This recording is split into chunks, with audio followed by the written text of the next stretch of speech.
Guess कले आज recipe कौन बनब कौन मो जानी पारु नाहंती सब बेले मार्केट रू किनिकी खाउछंती ना। आज घरे बन सबको मिक्स करी स्वाद अनुसार लुण आउ किछि पाउडर मसला देकी टिके मैदा आउ कॉर्नफ्लोर देकी भल भाबरे मिसै नबा आउ एमिति बॉल्स बने नबा।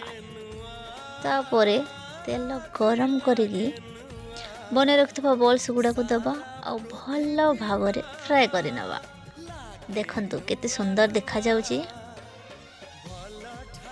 फ्राई करि नेला पोरे आउ गोटे कढ़ाई रे किछि तेल दबा कटा पियाज रसुण कंचा लंका आउ किछि बीन्स भल भाबरे टिके भाजी नेला पोरे सेतिर ऐड करनबा पियाज कैप्सिकम स्वाद अनुसार लुण देकी किछि सॉस आउ किछि ब्लैक पेपर पाउडर कॉर्नफ्लोर पानी को ऐड करनबा आउ ऐड करनबा हमें फ्राई कर रखिथबा बॉल्स गुडा को।